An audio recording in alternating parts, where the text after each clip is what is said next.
Visakha steel కార్మికులకు ఉత్పత్తి ఆధారంగా జీతాలు చెల్లించడాన్ని రీజనల్ లేబర్ కమిషనర్ తప్పుపట్టి స్టీల్ యాజమాన్యానికి పూర్తి జీతాలు సకాలంలో చెల్లించాలని వారు ఇచ్చిన ఆదేశాలను స్టీల్ యాజమాన్యం తక్షణమే అమలు చేయాలని స్టీల్ సిఐటియు ప్రధాన కార్యదర్శి జె అయోధ్యరామ్ యాజమాన్యాన్ని డిమాండ్ చేశారు. నేడు స్టీల్ సిఐటియు ఆధ్వర్యంలో ఉక్కు ప్రధాన పరిపాలనా భవనం ఎదుట స్టీల్ కార్మికులకు పూర్తి జీతాలు సకాలంలో చెల్లించాలని, ఉత్పత్తి ఆధారంగా జీతాలు చెల్లించే సర్క్యులర్ ను తక్షణమే ఉపసంహరించుకోవాలని, హెచ్ఆర్ఏ పునరుద్ధరించాలని, కరెంటు ఛార్జీలు తగ్గించాలని తదితర డిమాండ్లతో ధర్నా నిర్వహించారు. మిత్రులారా, విశాఖపట్నం స్టీల్ ప్లాంట్ లో ఉన్న ఉద్యోగులకి రీజనల్ లేబర్ కమిషనర్ సెంట్రల్ ఇచ్చిన ఆదేశాలని తూచా తప్పకుండా యాజమాన్యం పాటించాలని కోరుతూ ధర్నా జరుగుతూ ఉంది. గతంలో ఇచ్చిన ఆర్డర్స్ ని బేఖాతరు చేశారు. ఇది మీకు పొగరా కండ కావడం అని చెప్పేసి అడుగుతా ఉన్నాం. పనిచేసిన ఉద్యోగులకి పూర్తి స్థాయి జీతాలు ఇవ్వకుండా ఉత్పత్తితో లింక్ పెట్టడం తప్పని చెప్పేసి మీ ముఖం మీద ఊచినా మీకు బుద్ధి రాలేదంటే మరి కొత్త పద్ధతులు ఎంచుకోవాలని చెప్పేసి అడుగుతా ఉన్నాం. డిసెంబర్ మొదటి వారంలో ఇచ్చిన జీతాలకి 12 కోట్లకు అన్నం పెట్టారు. జనవరి 1 ఇచ్చే శాలరీస్ లో 2.5 కోట్లకు అన్నం పెట్టారు. అంటే ఈ 2 నెలల్లో ఉత్పత్తితో లింక్ పెట్టి 14.5 కోట్లు ఖర్చు చేస్తే ట్రంప్ గారు ఆదేశాలతో డాలర్ వాల్యూ పెరిగితే 50 కోట్లు వెళ్ళిపోయింది రాత్రి. జస్ట్ డాలర్ వాల్యూ పెరిగినందుకు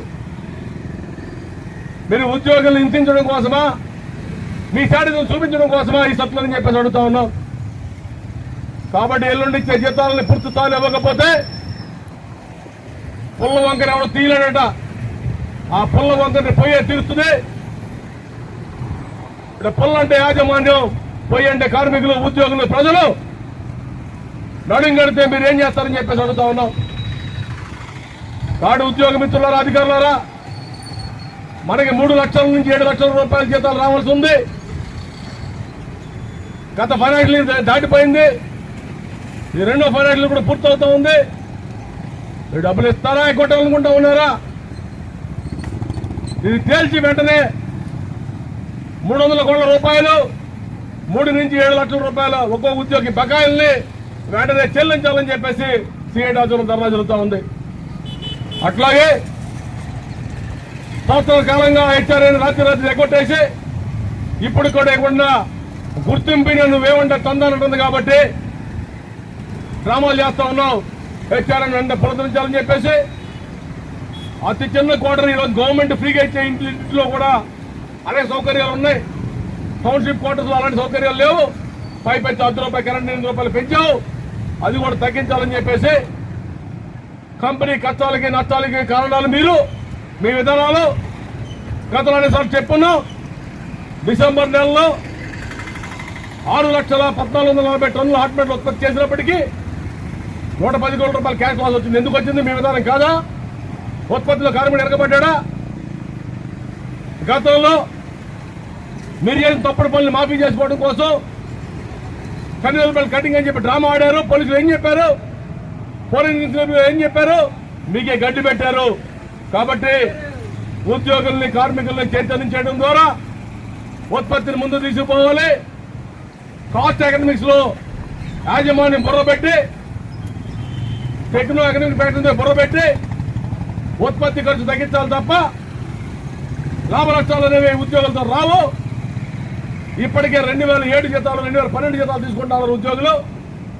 ఆ జీతాలకు కూడా బేసిక్ సరి చేద్దామన్నా ఉన్నావు. కాబట్టి జనం తెరబడక ముందు ఈ సమస్యను పరిష్కారం చేయాలని డిమాండ్ చేస్తూ, ఈ సమస్య రేపు ఎల్లుండి ఇచ్చే జీతాల్లో పూర్తి జీతాలు ఇవ్వకపోతే భవిష్యత్తులో జరిగే ప్రతి ఆందోళనకి. మిత్రులారా,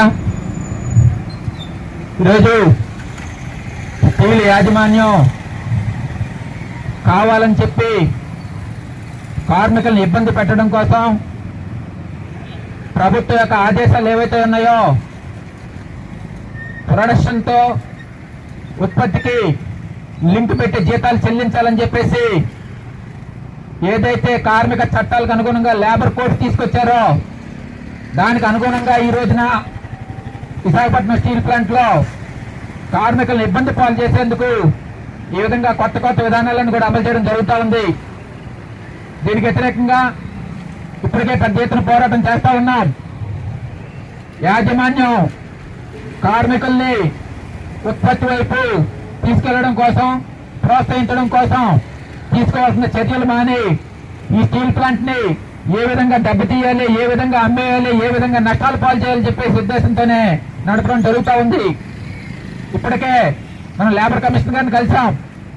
లేబర్ కమిషన్ గారు ఇది ఉద్యోగులకి ఇస్తున్న జీతాల, ఇది ఇన్సెంటివ్ అని చెప్పేసి అడిగిన పరిస్థితి ఉంది.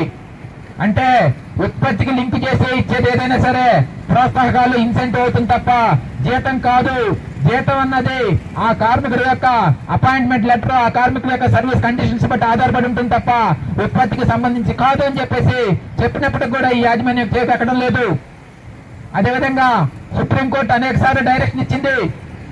కార్మికుల యొక్క మూల వేతనం మీద దాడి చేసే హక్కు యాజమాన్యానికి లేదు. కార్మికుల యొక్క మూల వేతనాన్ని తగ్గించే హక్కు యాజమాన్యానికి లేదు.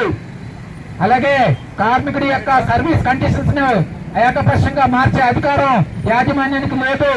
ఆ విధంగా చేయాలంటే సంప్రదింపుల ద్వారా, యూనియన్ల ద్వారా చర్చించి చేయాలి తప్ప ఏకపక్షంగా చేయడానికి వీల్లేదని చెప్పేసి అనేక తీర్పులు సుప్రీంకోర్టు ఇచ్చింది. అయినప్పటికీ ప్రభుత్వం గానీ యాజమాన్యం గానీ పట్టించుకునే పరిస్థితి లేదు. ఒక ప్రభుత్వ రంగ సంస్థలోనే ఈ విధంగా చట్టాలను ఉల్లంఘించి యాజమాన్యం చేస్తూ ఉంటే స్టీల్ మినిస్టర్ ఏం చేస్తున్నారని చెప్పేసి మన యొక్క ఎంపీ, సిపిఎం పార్టీ ఎంపీ ఎవరైతే ఉన్నారో ఆ ఎంపీ శివదాసన్ గారి చేత కూడా మన స్టీల్ మినిస్టర్ లెటర్ రాయించాం. అయినప్పటికీ కూడా యాజమాన్యం స్పందన అనేది లేదు. కాబట్టి మనం తప్పకుండా ఈ యొక్క ఉద్యమాన్ని ఉధృతం చేయాల్సిన అవసరం ఉంది. విశాఖపట్నం స్టీల్ ప్లాంట్ కనుక పూర్తి వేతనాలు చెల్లించకపోయినట్టయితే ఈ యొక్క అవసరం అయితే ఉత్పత్తిని స్తంభింప చేయడానికి కూడా సిద్ధంగా ఉందని చెప్పేసి కార్మికులు హెచ్చరించినాడు మాత్రమే ఈ యాజమాన్యం దిగి వస్తుంది. ఈ విధంగా మనం చేయక తప్పని పరిస్థితి అన్నది యాజమాన్యం క్రియేట్ చేస్తా ఉంది. కాబట్టి దానికి సిద్ధంగా ఉండాలని చెప్పి